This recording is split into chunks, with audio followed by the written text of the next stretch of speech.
आज की वीडियो में हम बात करने वाले हैं हेयर लाइन डिजाइन के उस सबसे इम्पोर्टेंट रूल के बारे में जो अक्सर लोग इग्नोर कर देते हैं कि क्यों hair line hair transplant process में सबसे ज्यादा जरूरी होती है। अगर आप हेयर ट्रांसप्लांट करवाने का प्लान कर रहे हैं और हेयर लाइन आपके लिए इम्पोर्टेंट है तो ये वीडियो आपके लिए मस्ट वॉच है। 2026 में हेयर ट्रांसप्लांट इतना ज्यादा नॉर्मलाइज हो चुका है कि अब सिर्फ एडवांस्ड बॉल्डनेस वाले लोग ही नहीं बल्कि वो लोग भी ट्रांसप्लांट करवा रहे हैं जिनको बॉल्डनेस ज्यादा नहीं है, सिर्फ इसलिए क्योंकि वो अपनी एग्जिस्टिंग हेयर लाइन से सेटिस्फाइड नहीं है। और आज की डेट में लोग चाहते हैं कि हेयर लाइन को नीचे शिफ्ट करके डिजाइन किया जाए ताकि उनका फॉरहेड लेस वाइड लगे।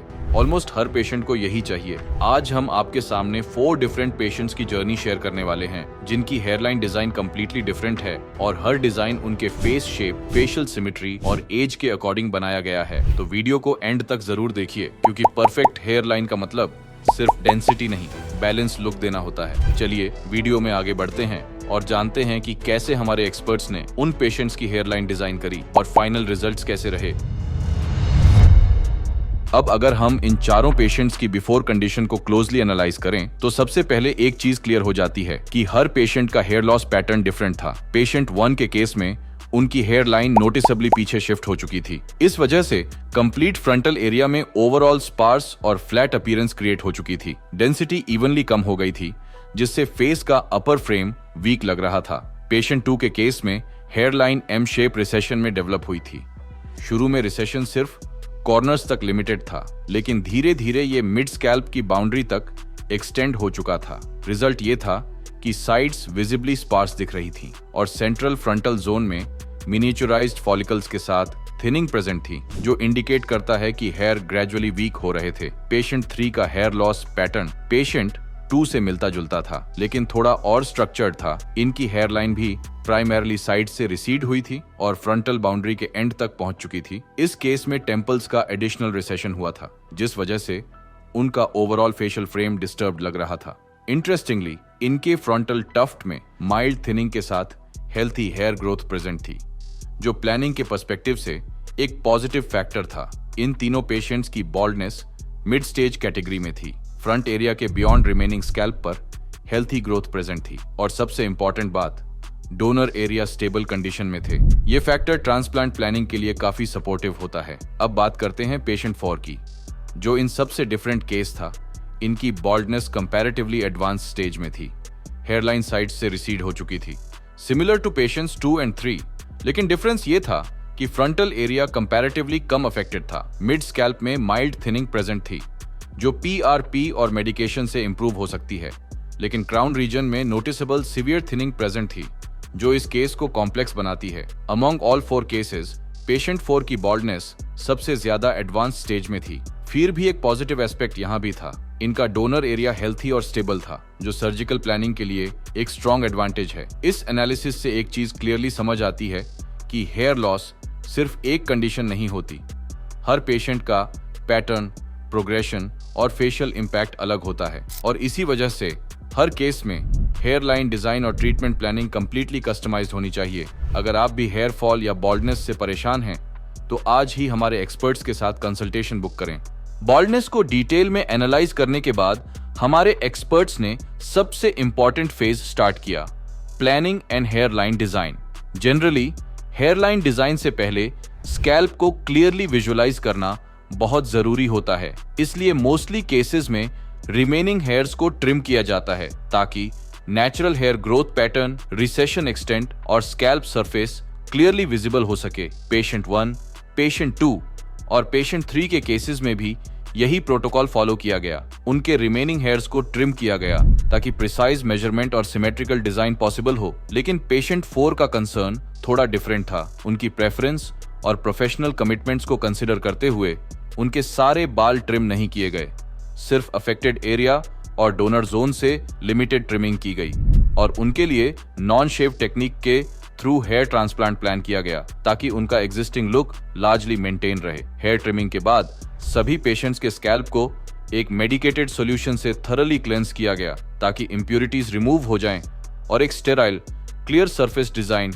और सर्जरी के लिए रेडी हो। इसके बाद 1 by 1 सभी पेशेंट्स की हेयरलाइन डिजाइन हुई पेशेंट 1 के केस में उनके पेयर फेस शेप के अकॉर्डिंग राउंडेड हेयरलाइन डिजाइन की गई। पेयर फेस शेप में जनरली फ्रंटल बोन कॉन्टूर थोड़ा स्मूथ और कर्व्ड होता है ताकि हेयरलाइन का फ्रंटल बोन के नेचुरल कर्व के साथ अलाइनमेंट बना रहे और टेम्पल्स के ग्रेजुअल कॉन्टूर को कॉम्प्लीमेंट करे। इसी एनाटॉमिकल अंडरस्टैंडिंग के बेसिस पर पेशेंट 1 की हेयरलाइन डिजाइन की गई। इसके साथ साथ अफेक्टेड फ्रंटल एरिया को क्लियरली आउटलाइन किया गया और जो छोटा सा पैची एरिया था जहां फॉलिकल्स एब्सेंट थे उसे भी अलग से मार्क किया गया ताकि प्रॉपर प्लानिंग के साथ इम्प्लांटेशन स्ट्रेटेजी फॉलो की जा सके। पेशेंट 2 के केस में हेयरलाइन का मिड पॉइंट वही मार्क किया गया जहां नेचुरली मिनिएचर फॉलिकल्स प्रेजेंट थे, क्योंकि ये पॉइंट उनकी ओरिजिनल हेयरलाइन पोजीशन का साइंटिफिक रेफरेंस देता है। इस मिड पॉइंट का डिस्टेंस ग्लबेला पॉइंट से प्रिसाइसली मेजर किया गया ताकि सेंट्रल अलाइनमेंट बिल्कुल सिमेट्रिकल रहे। सेंटर एस्टैब्लिश करना बहुत इंपॉर्टेंट होता है क्योंकि पूरी हेयरलाइन का बैलेंस इसी एंकर पॉइंट पर डिपेंड करता है। पेशेंट 2 का फेस शेप ट्रायंगल स्ट्रक्चर का था जिसमें फॉरहेड कंपैरेटिवली ब्रॉड होता है और जॉलाइन नैरोवर होती है, इसलिए उनकी हेयरलाइन को साइड से स्लाइटली कर्वी और कंट्रोल्ड आर्क दिया गया। इसके साथ अफेक्टेड फ्रंटल एरिया को भी आउटलाइन किया गया था। पेशेंट 3 के केस में हेयरलाइन डिजाइन एक स्ट्रक्चर्ड साइंटिफिक प्लानिंग के साथ स्टार्ट की गई। सबसे पहले उनका मिड पॉइंट वही मार्क किया गया जहां नेचुरली एग्जिस्टिंग फॉलिकल्स प्रेजेंट थी, क्योंकि ये उनकी ओरिजिनल हेयरलाइन अलाइनमेंट का सबसे रिलायबल एनाटॉमिकल रेफरेंस था। इस पॉइंट को ग्लबेला से एक्यूरेटली मेजर करके लेफ्ट राइट सिमेट्री इंश्योर की गई। उनका फेस शेप स्क्वायर स्ट्रक्चर का था जिसमें फॉरहेड और जॉ लाइन दोनों ब्रॉड होते हैं। इसी वजह से उनके लिए हेयरलाइन को स्ट्रेच्ड वी शेप पैटर्न में डिजाइन किया गया था जो स्क्वायर फेशियल एंगल्स के साथ नेचुरली अलाइन करती है। प्री सर्जरी स्टेज पर perfect V shape clearly visible नहीं है, लेकिन फाइनल डेंसिटी और ग्रोथ के बाद ये शेप और ज्यादा शार्प और स्ट्रक्चर्ड दिखेगी। टेम्पल्स को भी स्पेशली कॉन्टूर किया गया ताकि अपर फेशियल विड्थ प्रोपोर्शनेट लगे। अफेक्टेड एरियाज आउटलाइन किए गए और हेल्थी फ्रंटल टफ्ट को प्रिजर्व करने के लिए क्रॉस मार्क करके अननेसेसरी इम्प्लांटेशन अवॉइड की गई। इस तरह पेशेंट 3 के केस में hairline design square facial framework को एनहांस करने के लिए स्ट्रेटेजिकली प्लान की गई। पेशेंट 4 के केस में हेयरलाइन डिजाइन उनके ओवल फेस शेप को ध्यान में रखते हुए प्लान की गई। ओवल फेस स्ट्रक्चर में जनरली फॉरहेड और जॉ लाइन के प्रोपोर्शंस बैलेंस्ड होते हैं, जिससे फेस नेचुरली सिमेट्रिकल और इलोंगेटेड अपीयरेंस देता है। फॉरहेड का कॉन्टूर स्मूथ होता है और टेम्पल्स का ट्रांजिशन ग्रेजुअल होता है, इसलिए हेयरलाइन को भी इस नेचुरल बैलेंस के साथ अलाइन करना जरूरी होता है। इसी एनाटॉमिकल अंडरस्टैंडिंग के बेसिस पर उनकी हेयरलाइन को एक कंट्रोल्ड वी शेप पैटर्न में डिजाइन किया गया जो ओवल फेस की नेचुरल सिमेट्री को एनहांस करती है। टेम्पोरल एंगल्स को इंटेंशनली ज्यादा फ्रंट की साइड शिफ्ट नहीं किया गया considering his age and facial maturity, ताकि लॉन्ग टर्म में रिजल्ट नेचुरल और एज अप्रोप्रिएट लगे। साथ ही फ्रंटल एरिया को प्लान्ड डेंसिटी कवरेज के लिए क्लियरली आउटलाइन किया गया। क्राउन रीजन में थिनिंग प्रेजेंट थी, इसलिए उस एरिया को सेपरेटली एनसर्कल करके स्ट्रेटेजिक इम्प्लांटेशन प्लानिंग की गई ताकि ओवरऑल स्कैल्प कवरेज बैलेंस्ड और प्रोपोर्शनेट रहे। सभी पेशेंट के लिए हेयरलाइन डिफरेंटली डिजाइन की गई थी, enhancing their facial appearance. Patient 1 की हेयरलाइन सॉफ्ट राउंडेड डिजाइन में थी जो उनके पेयर फेस को कॉम्प्लीमेंट करेगी। पेशेंट 2 की हेयरलाइन स्लाइटली कर्व्ड थी उनके ट्रायंगुलर फेस बैलेंस के लिए। पेशेंट 3 की स्ट्रेच्ड वी शेप हेयरलाइन उनके स्क्वायर फेस को डिफाइन कर रही थी। पेशेंट 4 की controlled V shape hairline oval face के अकॉर्डिंग प्लान थी। We hope that now you understand the importance of hairline design in a hair transplant surgery. अगर आप भी अपने फेशियल स्ट्रक्चर के अकॉर्डिंग परफेक्ट हेयरलाइन डिजाइन चाहते हैं तो आज ही QHT क्लिनिक की अपने नियरेस्ट ब्रांच पर विजिट करें या फिर ऑनलाइन कंसल्टेशन बुक करें। हेयरलाइन डिजाइन फाइनलाइज होने के बाद पेशेंट्स की सर्जरी स्टार्ट हुई, जिसमें सबसे पहले रेसिपिएंट एरिया में एनेस्थीसिया इंजेक्ट किया गया ताकि प्रोसीजर कंप्लीटली कंफर्टेबल और पेनलेस रहे। इसके बाद रेसिपिएंट जोन में प्रिसीजन के साथ स्लिट्स क्रिएट करी गई, क्योंकि स्लिट्स का सही एंगल, डेप्थ और डायरेक्शन ही डिसाइड करता है कि ट्रांसप्लांटेड हेयर्स कितने नेचुरल, डेंस और परफेक्टली अलाइंड ग्रो करेंगे। स्लिट्स क्रिएट होने के बाद simultaneously extraction and implantation perform किया गया, जिसमें सभी पेशेंट्स के केस में हेयरलाइन जोन में सिंगल और थिन हेयर फॉलिकल्स इम्प्लांट किए गए ताकि सॉफ्ट नेचुरल लुक क्रिएट हो। पेशेंट 3 के केस में टेम्पल्स में भी नेचुरल डेंसिटी ऐड करने के लिए सेम फॉलिकल्स इम्प्लांट किए गए थे ताकि फेशियल कॉन्टूर और सिमेट्री एनहांस हो। हेयरलाइन के बियॉन्ड सभी केसेस में फ्रंटल एरिया में डेंसिटी ऐड करने के लिए डबल और ट्रिपल हेयर फॉलिकल्स इम्प्लांट किए गए ताकि फुलर लुक क्रिएट हो। पेशेंट 4 के केस में क्राउन रीजन स्पेशली चैलेंजिंग था। यहाँ सेम फॉलिकल्स को डिफरेंट एंगल्स और डायरेक्शनल पैटर्न में इम्प्लांट किया गया ताकि natural swirl pattern scientifically recreate हो। इस स्पेसिफिक इम्प्लांटेशन के अकॉर्डिंग पेशेंट 1 के केस में टोटल 3200 ग्राफ्ट्स इम्प्लांट किए गए थे। पेशेंट 2 के केस में टोटल 3400 ग्राफ्ट्स इम्प्लांट किए गए थे। पेशेंट 3 के केस में टोटल 4300 ग्राफ्ट्स इम्प्लांट किए गए थे। पेशेंट 4 के केस में टोटल 3500 ग्राफ्ट्स इम्प्लांट किए गए थे। सभी पेशेंट के केस में एक्सट्रैक्शन फ्यूचर डोनर इंटेग्रिटी को मेंटेन करते हुए सेफ डोनर जोन से किया गया था ताकि लॉन्ग टर्म स्टेबिलिटी और नेचुरल रिजल्ट्स एंश्योर किए जा सकें। अगर आप सर्जरी के बारे में और डिटेल में जानना चाहते हैं तो कमेंट करें हेयर ट्रांसप्लांट। पेशेंट 1 ने अपने फाइनल रिजल्ट्स 10 मंथ्स कंप्लीट होने पर शेयर किए थे और इस ड्यूरेशन में ट्रांसफॉर्मेशन क्लियरली विजिबल थी। इस स्टेज तक उनकी हेयरलाइन फुली सेटल हो चुकी थी, एजेस नेचुरली ब्लेंड हो गए थे और हेयरलाइन परफेक्टली फेशियल फीचर्स को फ्रेम कर रही थी। सबसे नोटिसेबल चेंज उनका हेयर स्टाइल ट्रांसफॉर्मेशन था। पहले जहां स्पार्स फ्रंटल लुक था, अब वहां स्टाइल्ड हेयर विजिबल थे। ये चेंज सिर्फ रिस्टोर्ड हेयरलाइन का रिजल्ट नहीं था बल्कि उनके रिन्यूड सेल्फ कॉन्फिडेंस का रिफ्लेक्शन भी था। फ्रंटल एरिया में इंप्रेसिव डेंसिटी और वॉल्यूम क्लियरली डेवलप हो चुकी थी। हेयर ग्रोथ हेल्थी, थिक और वेल सेटल्ड लग रही थी। कहीं भी विजिबल गैप्स, पैचनेस या अनइवन ग्रोथ नजर नहीं आ रही थी। ओवरऑल रिजल्ट बैलेंस्ड, नेचुरल और एज अप्रोप्रिएट अपीयरेंस दे रहे थे, एग्जैक्टली वैसे ही जैसे प्लानिंग फेज में डिजाइन किया गया था। हेयर ट्रांसप्लांट कराया और लगने के बाद देखिए कितनी प्यारी कंडीशन आ रही है। और पहले जो मेरा हाल था वो भी आप देख सकते हो इस वीडियो में, लेकिन अब देखिए कितना खूबसूरत लुक आ रहा है। जब से मैंने ट्रांसप्लांट कराया है 2-3 बार तो मैंने अपने हेयर का लुक भी चेंज कर लिया। जब भी मैं मिरर को देखता हूँ ना अब अपनी लाइफ में, तो भाई मैं थैंक्स क्यूएसटी क्लिनिक को बहुत दुआ देता हूँ। भाई पैसा अपनी अलग जगह है, लेकिन भाई मेरी ज़िंदगी बदल दी। पहले मैं मिरर के सामने खड़ा होता था तो मुझे शर्म लगती थी खुद को देखते हुए, मैं हमेशा कैप से अपना सर ढक के रखता था, लेकिन भाई अब पूरा कॉन्फिडेंट के साथ मैं अपनी ज़िंदगी को जी रहा हूँ। पेशेंट 2 ने अपने फाइनल रिजल्ट्स 16 मंथ्स कंप्लीट होने के बाद शेयर किए थे और इस स्टेज पर उनका लुक कंप्लीटली चेंज हो चुका था। जिस तरह से उनकी हेयर लाइन प्लानिंग फेज में डिजाइन की गई थी अब वैसे ही डेवलप हो चुकी थी और नेचुरली फेशियल फीचर्स को फ्रेम कर रही थी। फ्रंटल एरिया और मिड स्कैल्प दोनों में नोटिसेबल डेंसिटी डेवलप हो चुकी थी। कवरेज इतनी कोहिसिव और यूनिफॉर्म लग रही थी कि स्कैल्प पर कोई अनइवन ट्रांजिशन या आर्टिफिशियल पैचीनेस नजर नहीं आ रही थी। जो मिनिएचर फॉलिकल्स पहले थिनिंग इंडिकेट कर रहे थे, उनकी जगह अब थिक, डार्क और वॉल्यूमिनस ट्रांसप्लांटेड हेयर्स ने ले ली थी।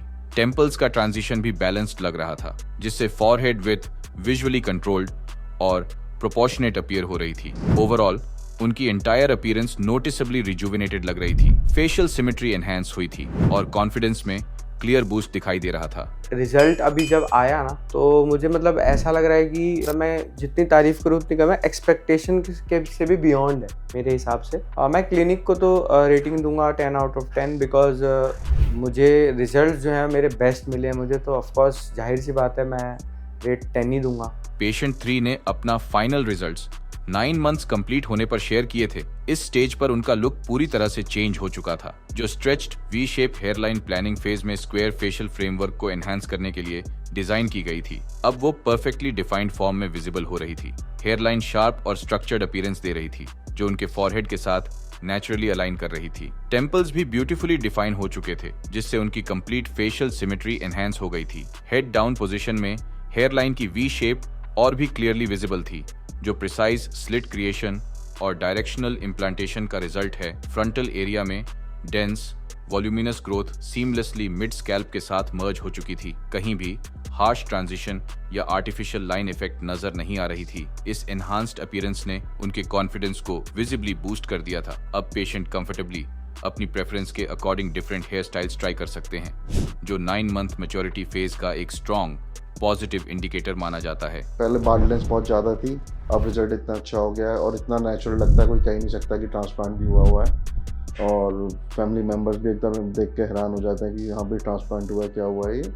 और बहुत ही अच्छे रिजल्ट्स हैं और बिल्कुल नेचुरल है, कोई जज ही नहीं कर सकता कि मेरा ट्रांसप्लांट भी हुआ और मैं बहुत हैप्पी हूँ। सारा यहाँ पर एक एक चीज़ इतनी अच्छी तरीके से एक्सप्लेन होती है, बताई जाती है कि कैसे केयर करनी है, क्या है, और कभी भी मुझे कोई प्रॉब्लम नहीं आई आज तक।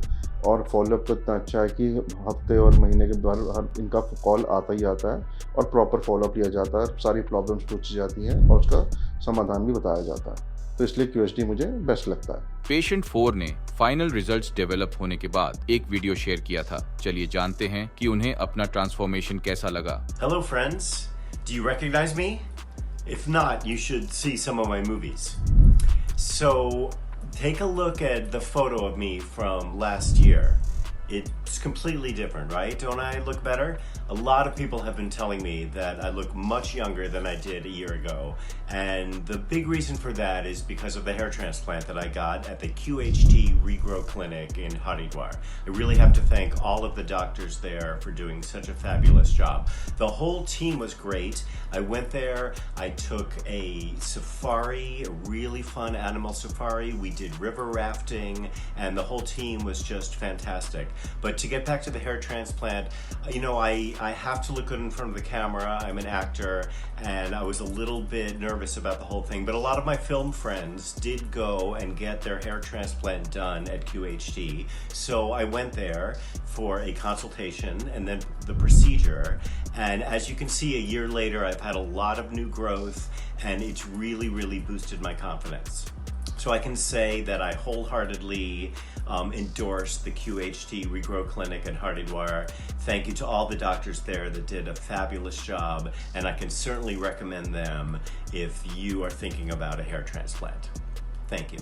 All 4 patients are happy and satisfied with their results. अगर आप भी अपने लिए ऐसा ही ट्रांसफॉर्मेशन चाहते हैं तो आज ही हमारे एक्सपर्ट्स के साथ कंसल्टेशन बुक करें या फिर QHD क्लिनिक की अपने नियरेस्ट ब्रांच पर विजिट करें।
हेलो फ्रेंड्स, अगर आपने अभी तक हमारे चैनल को सब्सक्राइब नहीं किया है तो प्लीज इस वीडियो को लाइक कीजिए, शेयर कीजिए और हमारे चैनल को सब्सक्राइब कीजिए और ध्यान रहे बेल आइकन दबाना ना भूलें, जिससे हमारे हर वीडियो का अपडेट आपको समय समय पर मिलता रहेगा।